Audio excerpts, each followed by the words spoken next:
Pregunta número 35. Del libro Filosofía Rosacruz en preguntas y respuestas tomo primero. De Max Seidel. ¿Creen los Rosacruces en la medicina o siguen el método de curación de Cristo? Respuesta. Aún los médicos reconocen generalmente que la medicina es una ciencia empírica. Las drogas no obran en la misma forma en todas las personas, y que por consiguiente es necesario que el médico experimente en sus pacientes. De ahí que la medicina no sea satisfactoria. Las drogas no pueden siempre realizar su misión. La observación demuestra que mientras que todos los bueyes pastan la hierba y todos los leones comen carnes, encontramos que el ser humano es siempre una individualidad que lo hace diferente del resto de los hombres. Y esta peculiaridad de la raza humana surge del hecho de que mientras que cada especie de animales es la expresión de un solo espíritu colectivo que guía a los animales separados desde afuera, hay en cada ser humano un espíritu interno individual, un ego, y por consiguiente lo que a un hombre alimenta puede envenenar a otro.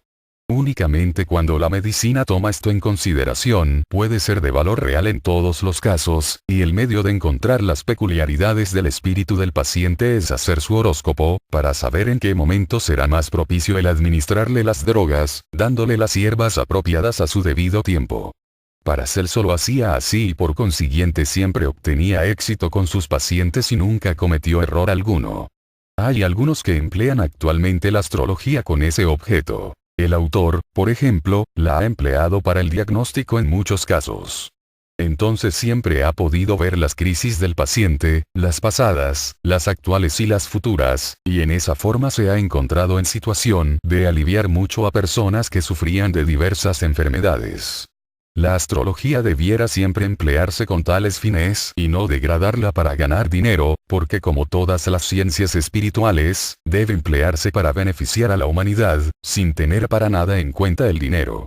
Si los médicos estudiaran la astrología, podrían así con poquísimo esfuerzo diagnosticar la enfermedad de sus pacientes de una manera tal que es imposible hacerlo desde el punto de vista del diagnóstico ordinario.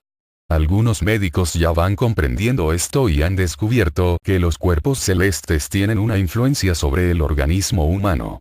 Por ejemplo, cuando el autor se encontraba en Portland, Oregón, un médico mencionó que siempre que le era posible efectuaba las operaciones en la luna creciente, es decir, mientras la luna iba de la luna nueva a la llena, porque entonces las operaciones tenían siempre éxito y no se producían complicaciones. Por otro lado, habíase encontrado que cuando las circunstancias lo obligaban a hacer una operación en luna menguante, había siempre grandes peligros y complicaciones, y que esas operaciones nunca fueron tan satisfactorias como las realizadas en la luna creciente. Hay además cierta tendencia entre algunos médicos a curar por la sugestión, dando al paciente píldoras inofensivas pero buenas sugestiones. Todas las madres, conozcan o no la potencia de la sugestión, suelen emplearla a veces inconscientemente con sus hijos. Si el pequeño se cae, ella puede sugestivamente hacerlo llorar o reír. Si la madre le dice, «Oh, pobre chiquitín, cuánta pupita te has hecho en la cabecita», el niño comenzará a llorar. Pero si le dice señalando al suelo, «Oh queridito, mira cómo le has hecho daño al pobre suelo, bésalo», entonces el niño sentirá mucho haberle hecho daño al suelo, no acordándose para nada de su propio golpe. De parecida manera influencia el médico a su paciente, y es criminal que el médico entre en el cuarto del enfermo con cara compungida, diciéndole que haga su testamento porque no vivirá mucho. Esas cosas obran sobre el paciente con mucho más poder que lo que se cree, y más de un médico ha matado así a un enfermo, a quien podía haber salvado. Por otro lado, si entra en la habitación alegremente, con la sonrisa en los labios y una palabra de ánimo en la boca, si le hace una cura inofensiva y le da una buena sugestión, el paciente se recobrará mucho, mientras que en el caso contrario se pondrá peor. De suerte que la sugestión está bastante más allá de la medicina. La fe que el enfermo tenga en el médico hará maravillas, bien sea para su bien o para su mal, y la fe fue el medio que empleó Cristo para curar a sus enfermos.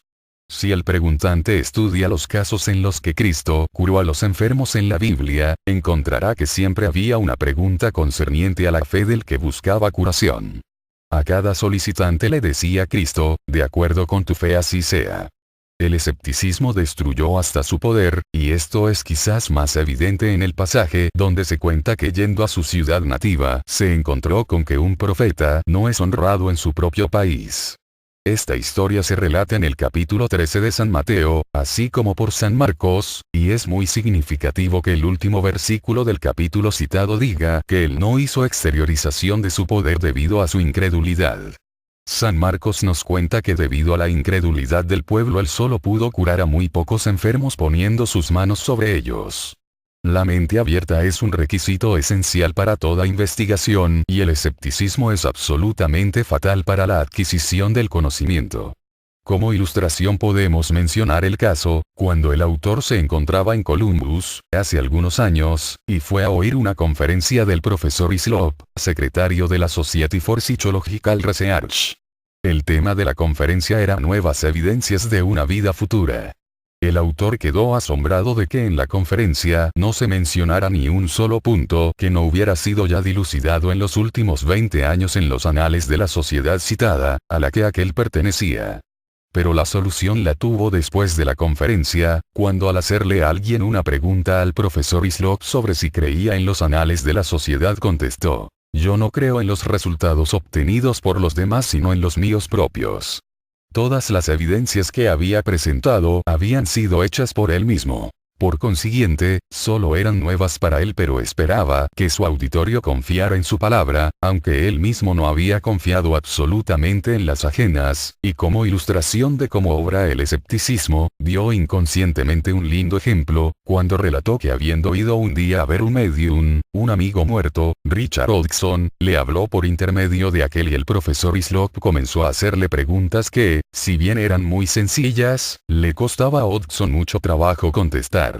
El profesor Hislop le dijo al fin impacientemente: ¿cómo es que tú, Ricardo, cuando estabas vivo contestabas con bastante prontitud y que ahora apenas puedes contestar? Entonces, dice el profesor Hislop, su respuesta vino como un relámpago. Oh, cada vez que entro en tu atmósfera, en tu aura, me siento hecho pedazos. El profesor Hislop no podía comprender por qué, pero cualquiera que haya visto a un alumno ante la mesa de exámenes, comprenderá fácilmente que la crítica escéptica del profesor Hislop ponía a Ricardo Hodgson en grandes dificultades para poder contestar. Podemos decir por consiguiente que creemos en la medicina cuando se emplea juntamente con la astrología y también en el método de curar de Cristo, que es una cura por la fe, así como en el poder de la sugestión y en los demás sistemas curativos.